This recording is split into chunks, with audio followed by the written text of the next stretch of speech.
भारत माता की सूर्यदेव के ई पावन भूमि के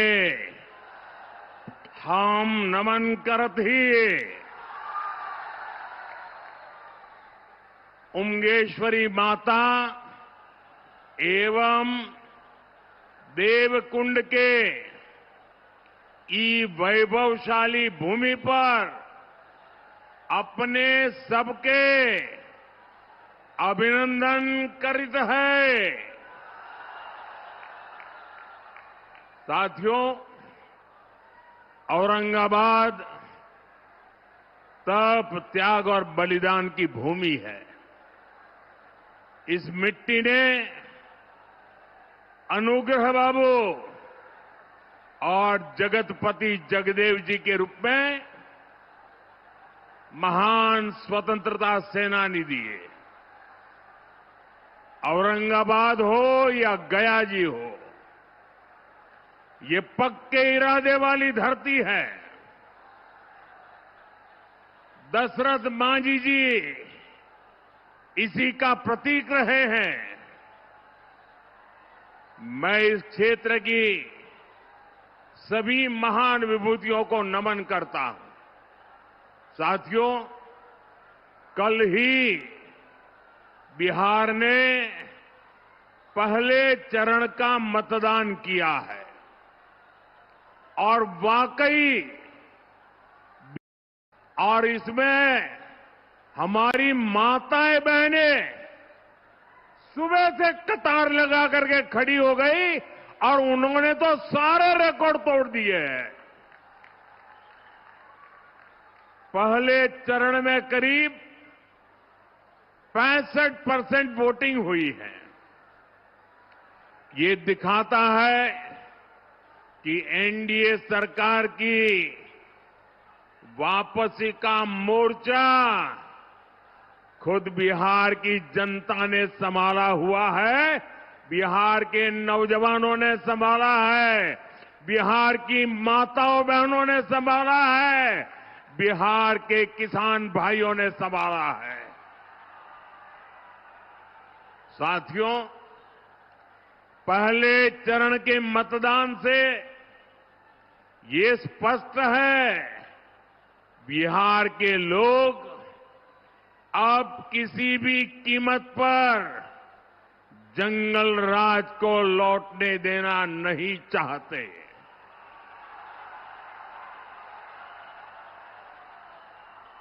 बिहार का नौजवान आरजेडी के झूठे वादों पर नहीं, एनडीए के ईमानदार इरादों पर वोट दे रहा है।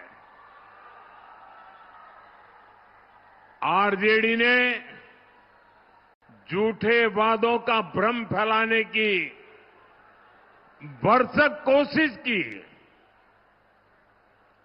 इनके वादों पर तो खुद कांग्रेस को ही भरोसा नहीं है, इसलिए वो आरजेडी के घोषणा पत्र की बात ही नहीं करती।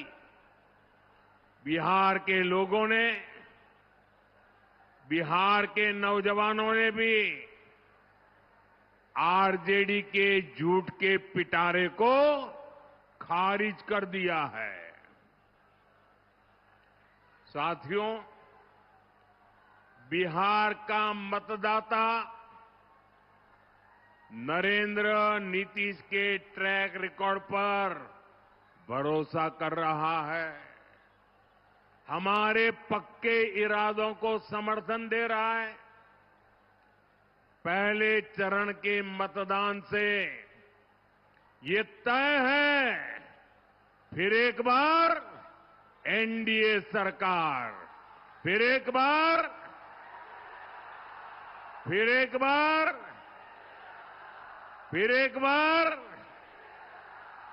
बिहार में फिर से सुशासन सरकार। साथियों, मुझे बिहार के सामर्थ्य पर भरोसा है। बिहार के पास मां गंगा का आशीर्वाद है। यहां इतनी उपजाऊ भूमि है, यहां इतने परिश्रमी लोग हैं। बिहार को समृद्ध बनाने का संकल्प सच हो सकता है। साथियों, आप याद रखिए, आपने जब यहां नीतीश जी को अवसर दिया तो उनके कार्यकाल के पहले 9 साल दिल्ली में आरजेडी कांग्रेस की सरकार थी। तब इन लोगों ने मिलकर दिल्ली में बैठे बैठे दिन रात एक ही काम किया, बिहार से बदला लेना। और वो लगातार बिहार के विकास में रोड़े अटकाते रहते थे, नीतीश जी को काम नहीं करने देते थे, बिहार का एक काम होने नहीं देते थे। 2014 में जब आपने मुझे सेवा का अवसर दिया, जब पहली बार बिहार में डबल इंजन की सरकार बनी, हमारी डबल इंजन की सरकार ने बिहार के विकास के लिए 3 गुना ज्यादा पैसे दिए। आज बिहार के हर इलाके में सड़कें बन रही हैं, लंबे लंबे पुल बन रहे हैं, रेलवे के ट्रैक बन रहे हैं, नए अस्पताल और नए कॉलेज बन रहे हैं। साथियों, अब एनडीए की डबल इंजन सरकार ने बिहार के उज्जवल भविष्य के लिए नए संकल्प लिए हैं। हमने अपने घोषणा पत्र में बताया है कि इन संकल्पों को सिद्धि का रास्ता क्या है, हम इसको कैसे करेंगे, ये भी बताया है। अपनी घोषणाओं को हम कैसे पूरा करने वाले हैं। साथियों, एनडीए के पास हर क्षेत्र से और उसकी आवश्यकता के अनुसार, वहां के लोगों की जरूरत के हिसाब से अलग अलग योजना है। कहीं फूड प्रोसेसिंग से जुड़े उद्योग पर बल दिया जा रहा है, कहीं टूरिज्म का विकास हो रहा है, कहीं टेक्नोलॉजी से जुड़ी कंपनियों का विस्तार करने जा वाले हैं, वहीं मैन्युफैक्चरिंग से जुड़े उद्योगों को बढ़ावा दिया जा रहा है। यानी जहां जैसा सामर्थ्य है, वहां वैसी ही इंडस्ट्री लगाई जा रही है। जैसे मगध का हमारा एक क्षेत्र है, यहां हजारों एकड़ इलाके में उद्योगों का खाका खींचा गया है। इसके लिए बिजली, सड़क, रेल का नेटवर्क तेजी से बनाया जा रहा है। गया जी में बिहार का सबसे बड़ा इंडस्ट्रियल कॉरिडोर बन रहा है। इसका फायदा इस पूरे क्षेत्र को होगा। साथियों, मोदी और नीतीश जी का ट्रैक रिकॉर्ड सबके सामने है। अब आप याद कीजिए, जब मैं कहता हूं कि मैं ये करने वाला हूं, इसका मतलब मैं उसको करके ही रहता हूं। मैं आपको याद दिलाता हूं, बिहार के मेरे भाई बहन, मोदी ने कहा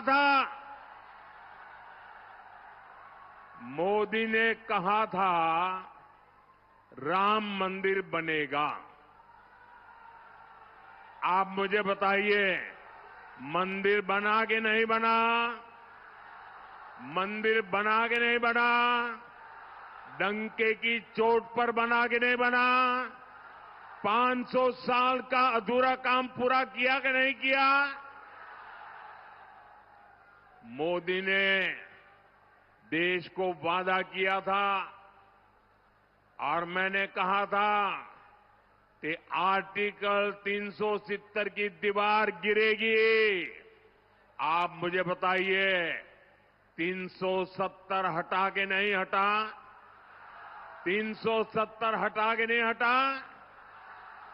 और मोदी ने बिहार की इसी धरती से पहलगाम हमले का बदला लेने की बात भी कही थी।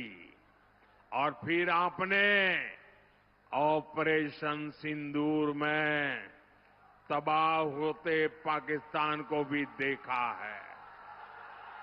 मैंने बिहार की धरती से कहा था, वो किया कि नहीं किया? साथियों, मोदी ने वन रैंक वन पेंशन हमारे देश की रक्षा करने वाले हमारे देश के वीर जवानों, हमारे फौजियों को वादा किया था, हम वन रैंक वन पेंशन लागू करेंगे। आज 7 नवंबर को ही वन रैंक वन पेंशन लागू हुए 11 वर्ष हो रहे हैं। 11 वर्ष। हमारे सैनिक परिवार 4 दशकों से वन रैंक वन पेंशन की मांग कर रहे थे, लेकिन कांग्रेस हर बार उनसे झूठ बोलती रही। कांग्रेस ने 500 करोड़ रुपए दिखाकर कहा था कि लो वो आरोपी लागू हो गया, और उसके बाद भी उसने पूर्व फौजियों से किया वादा कभी नहीं निभाया। आप मुझे बताइए दोस्तों, क्या फौज के जवानों को किया हुआ वादा क्या कोई धोखा कर सकता है? क्या धोखा करना चाहिए क्या? अगर तो ऐसा धोखा करते हैं तो वो कितने निकम्मे लोग हैं, वो आप जानते हैं कि नहीं जानते हैं? मैंने अपने सैनिक भाइयों को one rank one pension OROP लागू करने की गारंटी दी थी। आप मुझे बताइए, ये गारंटी मैंने पूरी की कि नहीं की? ये गारंटी पूरी की या नहीं की? और साथियों, ये ऐसे ही गारंटी पूरी नहीं हुई है। आप जानते हैं, इन 11 सालों में हमारे जो फौजी भाई बहन हैं, जो निवृत्त फौजी भाई बहन हैं, उनके परिवारों को कितना पैसा मिला है? आप अंदाज कर सकते हैं? अब तक वन रैंक वन पेंशन को लागू करने के कारण 1 लाख करोड़ कितना कितना कितना ये आरजेडी वालों को 1 लाख करोड़ कैसे लिखना, एक के पीछे कितने बिंदु लगेंगे, वो उनको इतना भी समझ नहीं आएगा। 1 लाख करोड़ रुपया देश के खजाने से फौजियों के खाते में गए हैं। बताइए, कांग्रेस आरजेडी वाले ये लोग 500 करोड़ का झूठ बोल रहे थे। यही इनकी सच्चाई है, यही इनकी राजनीति झूठ पर ही टिकी हुई है। इसलिए साथियों, जब हम कहते हैं कि बिहार में 1 करोड़ नए रोजगार देंगे, तो देश के बिहार के नौजवानों को हमारी बात पर भरोसा होता है। बीते कुछ सालों में ही बिहार में लाखों भर्तियां हुई है, पूरी ईमानदारी से भर्तियां हुई है। जबकि साथियों, आपके सामने आरजेडी कांग्रेस का ट्रैक रिकॉर्ड भी है। ये वो लोग हैं जो बिहार के युवाओं से नौकरी के बदले जमीन लिखवा लेते हैं। आपको नौकरी चाहिए तो आपका खेत मेरे परिवार के नाम पर कर दो। ये खेल चला, अदालत ने भी माना और आज ये जमानत पर बैठे हुए हैं। जांच एजेंसियां इनकी जांच कर रही है। ये जंगल राज वाले जमानत पर चल रहे हैं। ये आरजेडी कांग्रेस वाले बिहार के युवाओं को कभी भी नौकरी नहीं दे सकते। साथियों, आप औरंगाबाद के लोग तो नक्सलवाद, माओवादी आतंक से भी पीड़ित रहे हैं। वो दिन भुलाए नहीं भूलते जब अंधेरा होने से पहले ही यहां सड़कों पर सन्नाटा पसर जाता था। यहां आने जाने वाली बसों को सुरक्षित चलने के लिए नक्सलियों को रंगदारी देनी होती थी। स्कूटर, मोटरसाइकिल से तो आने जाने की कोई सोच भी नहीं पाता था। इस क्षेत्र की चर्चा देश और दुनिया में नरसंहारों के लिए होती थी। साथियों, जैसे ही जंगल राज की सरकार गई, नीतीश जी के नेतृत्व में आप सुशासन लाए तो नरसंहार की घटनाएं बंद हो गई। जब आपने दिल्ली में मोदी को बिठाया तो मैंने तय किया कि नक्सलवाद, माओवादी आतंक की कमर तोड़ करके रहूंगा। हमने नक्सलवाद, माओवादी आतंक के खिलाफ कार्रवाई की। आज बिहार माओवादी आतंक के डर से मुक्त हो रहा है। माओवादी आतंक अब समाप्ति के कगार पर है और ये इसलिए हुआ है क्योंकि बिहार में डबल इंजन की सरकार है। साथियों, जंगल राज और सुशासन राज में क्या अंतर आया है, ये हमने कल मतदान वाले दिन भी देखा है। कल बिहार के हर गरीब, दलित, महादलित, पिछड़े, अति पिछड़े, सबने बिना किसी रोक टोक के वोट डाला है। जबकि हमने जंगल राज का वो दौर भी देखा है जब बूथ लूटे जाते थे, मतदान के दिन गोलियां चलती थी, बम फटते थे, खून की नदियां बहाई जाती थी, गरीबों, दलितों, पिछड़ों की आवाज कुचल दी जाती थी। साथियों, जंगल राज के गुर्गे साजिश तो अभी भी बहुत कर रहे हैं, लेकिन मैं चुनाव आयोग की प्रशंसा करूंगा। मैं चुनाव आयोग को बधाई दूंगा कि प्रथम चरण के चुनाव इतने अच्छे तरीके से संपन्न कराए हैं। और मुझे कुछ लोगों ने बताया, कल जो मतदान का, लोकतंत्र का उत्सव चल रहा था, बहुत सारे विदेश के लोग ये हमारे चुनाव देखने के लिए आए थे, हमारा मतदान देखने के लिए आए थे। मतदान मथकों का उत्साह उमंग देख करके वो भूरी भूरी प्रशंसा कर रहे थे। साथियों, आपको एक बात हमेशा याद रखनी है, जंगल राज वालों के पास हर वो चीज है जो निवेश और नौकरी के लिए खतरा है। ये जंगल राज वालों का खतरा है। ये अभी से बच्चों तक को रंगदार बनाने की बातें कर रहे हैं, खुलेआम कर रहे हैं। ये लोग खुली घोषणा कर रहे हैं कि भैया की सरकार आएगी तो कट्टा, दूनाली, फिरौती, रंगदारी, यही सब चलेगा।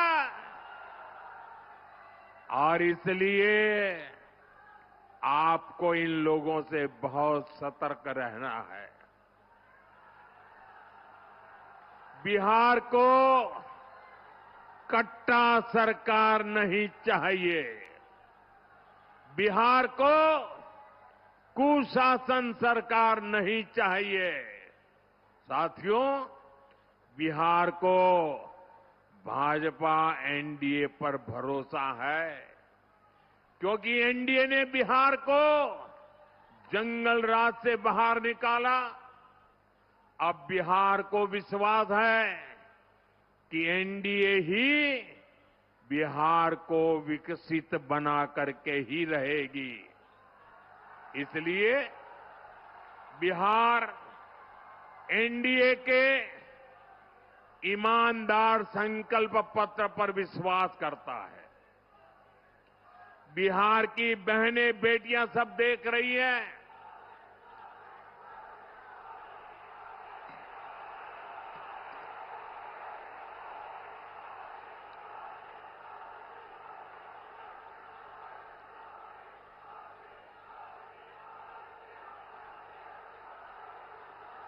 साथियों, ये उमंग और उत्साह, ये पैंडल से भी डबल लोग बाहर हैं और चारों तरफ जो मैं उत्साह उमंग देख रहा हूं, माताओं बहनों में जो उत्साह देख रहा हूं, मैं बिहार का उज्जवल भविष्य देख रहा हूं।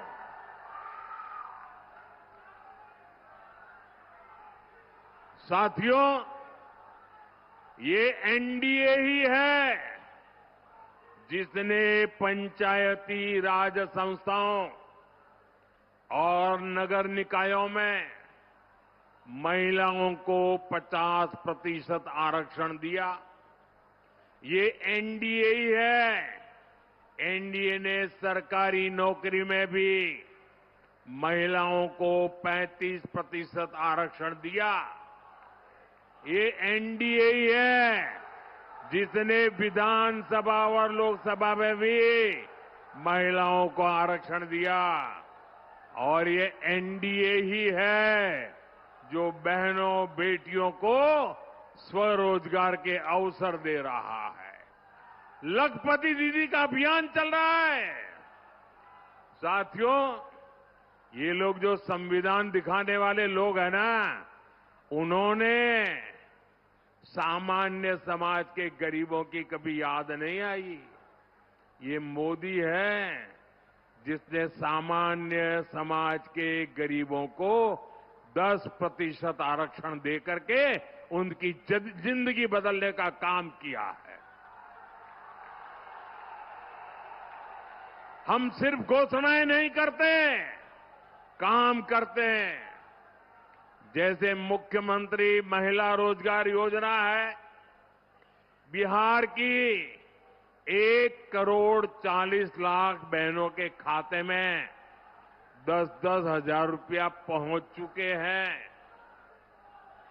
इस पैसे से किसी ने सिलाई मशीन खरीदी, किसी ने कुछ सामान बेचना शुरू किया। हमने जो कहा वो करके दिखाया।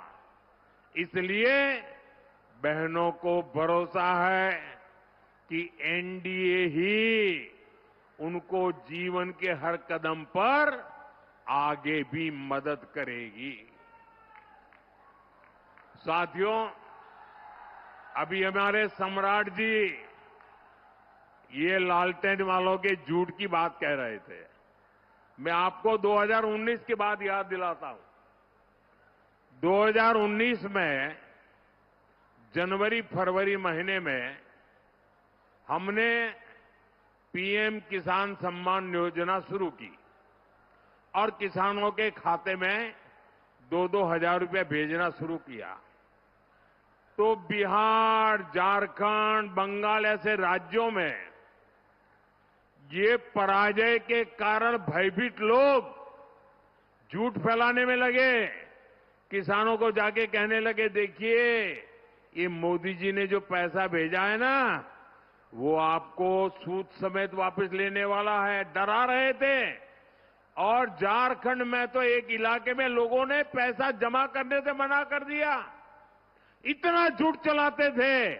आज उस बात को 2019 से आज 2025 आ गया, आज भी किसानों को पैसे देने का काम जारी है, क्योंकि मोदी जो करता है ना, वो काम पूरा करता है। साथियों, मोदी वंचितों को वरीयता देता है, मोदी पिछड़ों को प्राथमिकता देता है। आप देखिए, बिहार में 60 लाख गरीबों को पक्के घर, पक्के आवास मिले हैं। तो 60 लाख ये पक्के घर मेरे गरीब परिवारों को, मेरे दलित परिवारों को, मेरे महादलित परिवारों को, मेरे पिछड़ों परिवारों को, मेरे अति पिछड़ों परिवारों के टोलों में बनाए गए हैं, उनको एक नई जिंदगी देने का काम किया है।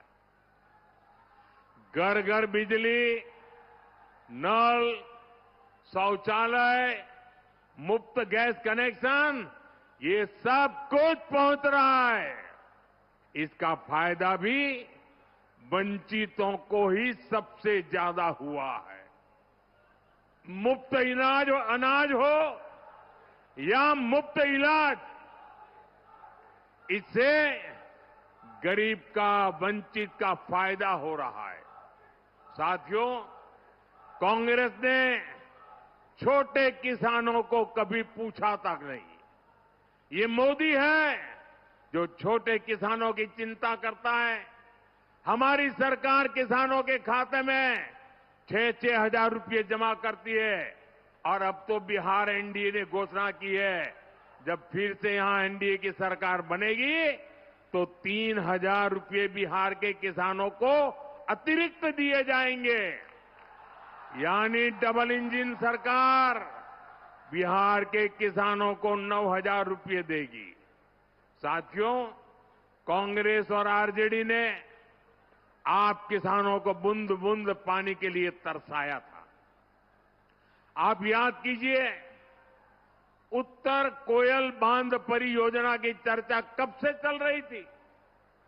इस क्षेत्र के किसानों ने तो उम्मीद ही छोड़ दी थी।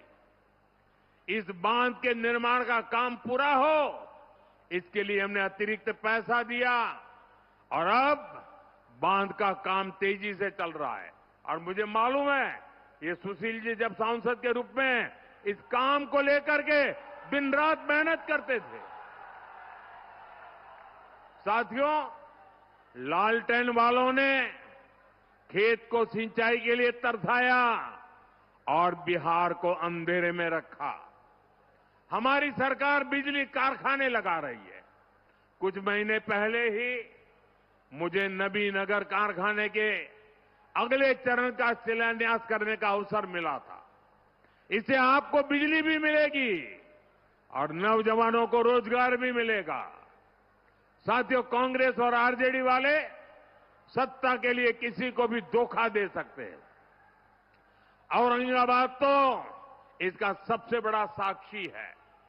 यहां जो कुटुंबा सीट है, उस पर क्या हुआ, ये पूरे बिहार ने देखा। कांग्रेस के प्रदेश अध्यक्ष तक को आरजेडी ने अपमानित किया। आरजेडी ने कांग्रेस को सिर्फ वही सीटें दी जहां वो 35-40 साल से नहीं जीत पाई है। आरजेडी ने कांग्रेस की कनपट्टी पर कट्टा रखकर मुख्यमंत्री पद की उम्मीदवारी भी चोरी कर ली। आज भी अनेकों सीटों पर आरजेडी कांग्रेस वाले आमने सामने हैं। आप मुझे बताइए, जो अपने साथियों को धोखा दे सकते हैं, वो आपके सगे हो सकते हैं क्या? आपका भला कर सकते हैं क्या? ये वादे पूरे कर सकते हैं क्या? साथियों, कांग्रेस और आरजेडी सिर्फ अपमान की, गाली गलौज की राजनीति करते हैं। आपने देखा, कांग्रेस के शाही परिवार के नामदार ने छठी मैया की पूजा को ड्रामा कहा। ये लोग महाकुंभ को भी फालतू कहते हैं। इन्हें हमारे हर पर्व त्योहार से चीड़ है। ये नामदार हमारी आस्था को ऐसे ही अपमानित करते रहते हैं। मैं जरा मेरी माताओं बहनों को पूछना चाहता हूं, छठी मैया का महापर्व, हमारी माताएं बहनें पानी तक नहीं पीती, पानी तक नहीं पीती, ऐसी साधना करती है। अब उनको नौटंकी कहना, ड्रामा कहना, वो छठी मैया का अपमान है कि नहीं है? अपमान है कि नहीं है? जिन